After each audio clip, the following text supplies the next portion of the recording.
Hello, welcome to Mostly Speakers. Today's video is going to be about this thing. Recently I was given a whole bunch of audio equipment, several tape players, and this. This is a record player, but it seems pretty rare. I have not been able to find any information on it online because of its obscure name. Now, if you happen to know if this looks familiar to you, who made it, let me know. This has a name of Audio Visual Instruments Incorporated, model 4160. Now that model number on doing a web search brings up nothing as far as a record player like this. So I don't know. It's pretty obscure, to say the least. It does work, but not very well. Everything in this collection will need some kind of repair. It plays 4 different record speeds from 78 RPMs to 45, 33, and then also the low speed 16 RPM.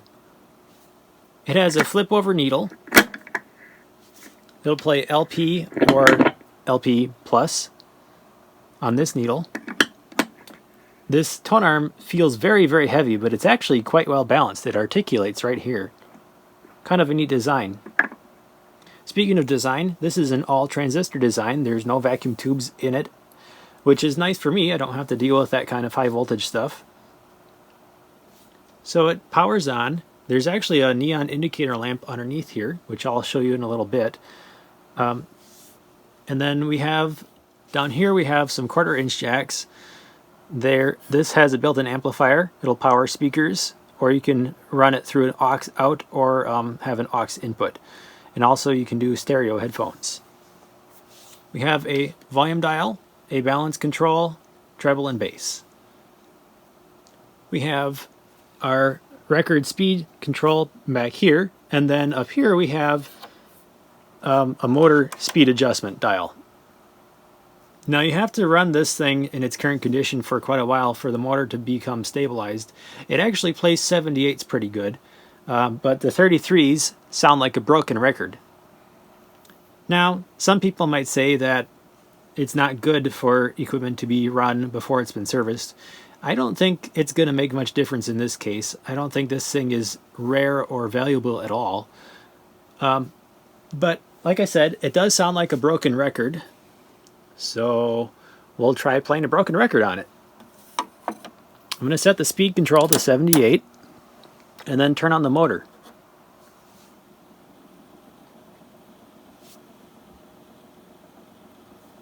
I'm going to set the needle on it far enough in so it doesn't get caught on that crack.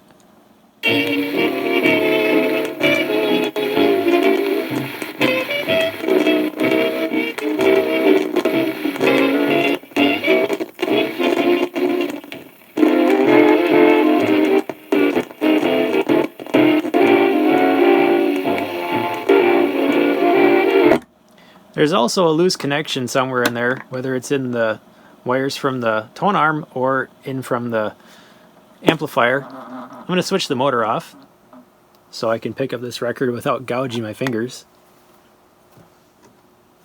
I have an old 33 RPM record. This one is also damaged. Don't know how well you can see it, but it is heavily, heavily warped. So we're going to try playing the 33. I'm going to again set it toward the middle.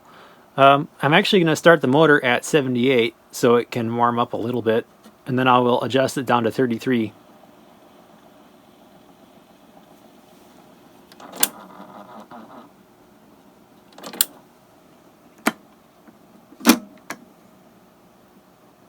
And we'll see what happens.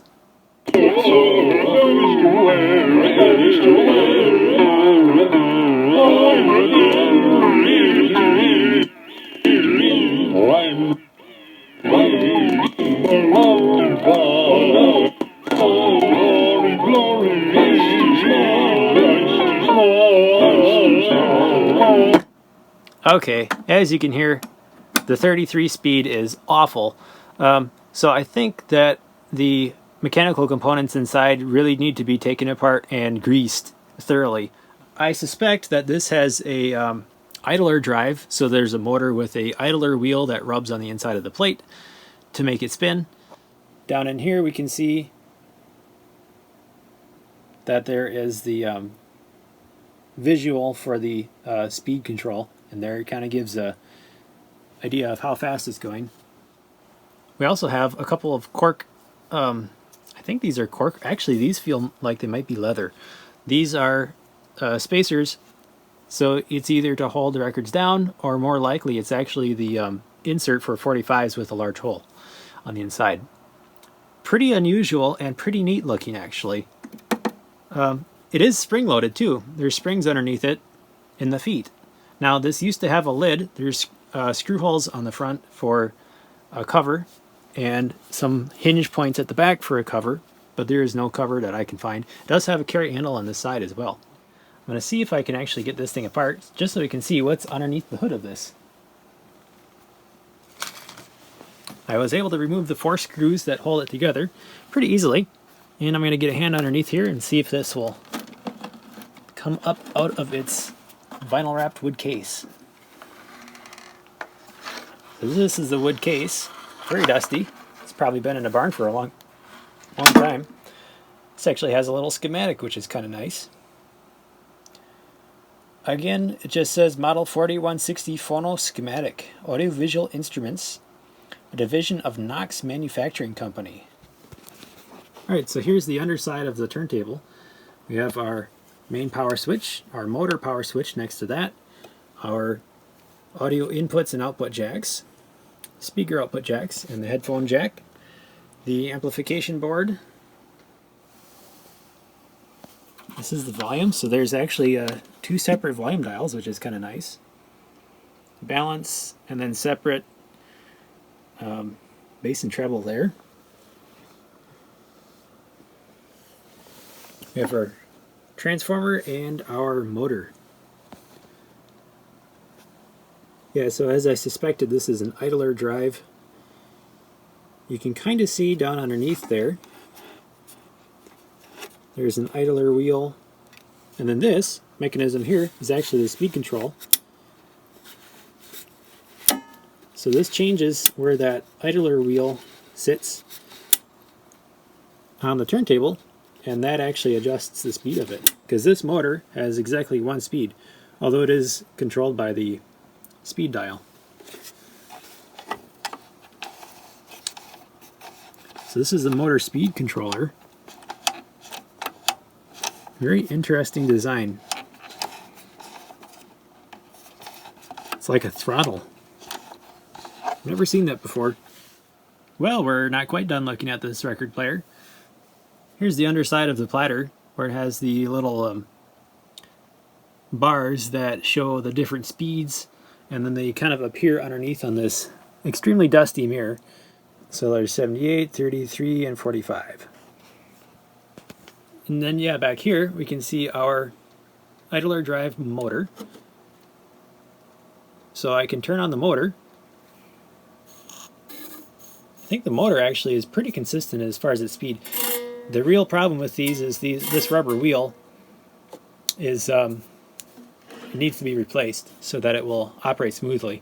So as you can see, it's in the off position right now, and it's sitting away from the spindle here.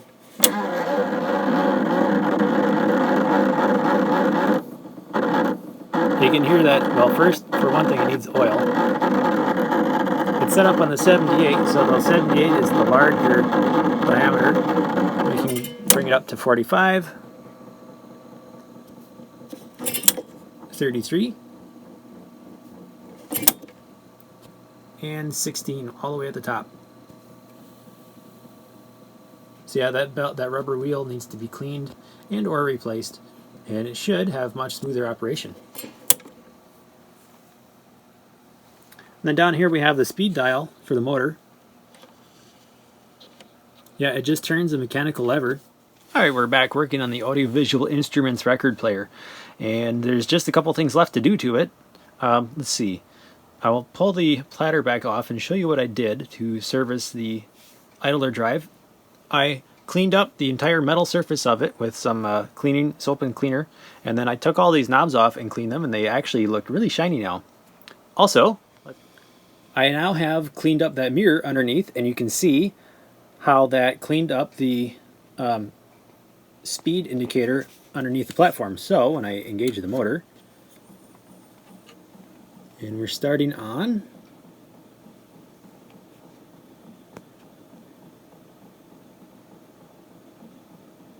33 RPM.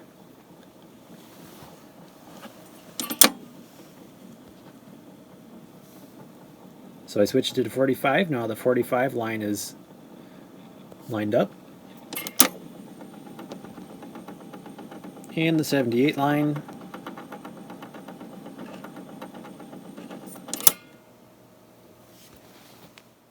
I'm going to remove the platter, and that is just by using a bit of force and pulling straight up on it. It comes right off. Now, the idler drive has been serviced. I took it apart. There's a little bit of C-clip here, and I pulled that off to get this rubber wheel out. Now, I cleaned the rubber wheel first with rubbing alcohol, and then I used a product called AT205. Now, this is actually meant for automotive use in vehicle engines and transmissions. It's supposed to rejuvenate rubber seals, but I've been experimenting with using it on rubber products like this. And that rubber wheel has been serviced and cleaned. I removed all the gunk that was inside the shaft that was causing it to bind up like that, and then I oiled it, and now it runs much smoother. There's one other thing I have to do yet, so I'm going to pull the entire thing out of the case, and I need to clean these knobs with some deoxit. So we're going to go ahead and do that next. Alright, in order to clean this, we're just going to spritz some deoxit in these contacts here. I'll start with over here.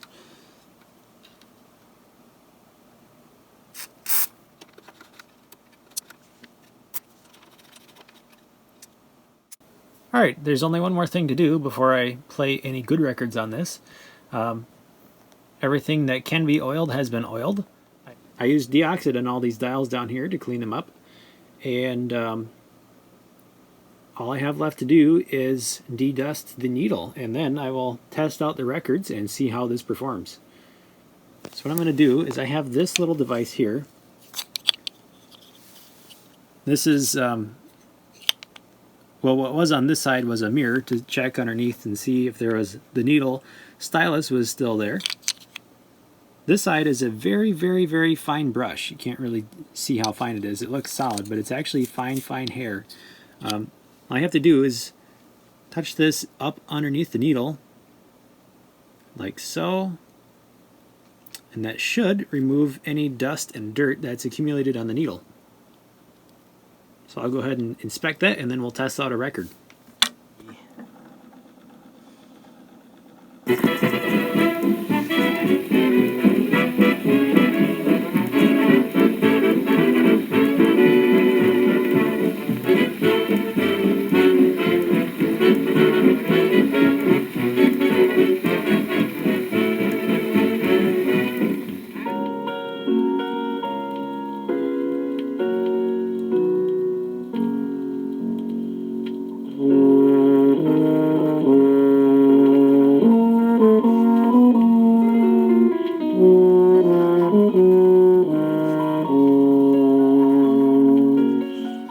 Alright, let's test out a good record. I have an album set that came with this record player. This is actually an opera by the Metropolitan Opera Association production. Let's see if I can find side 1, track 1 here.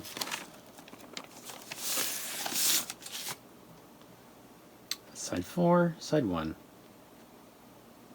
Alright, I've never listened to this before. This will be exciting. I'll clean our needle here.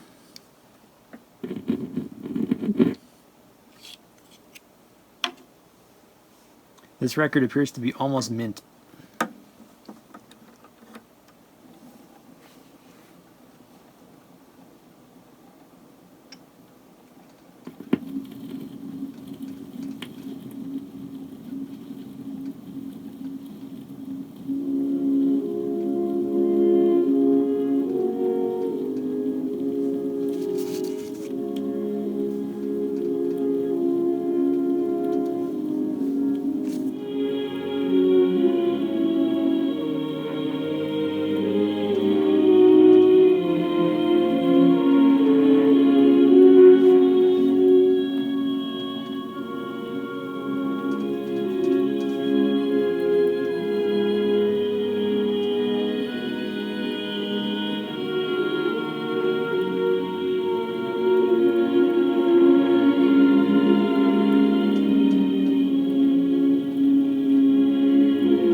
Alright, well I believe that is it for this video.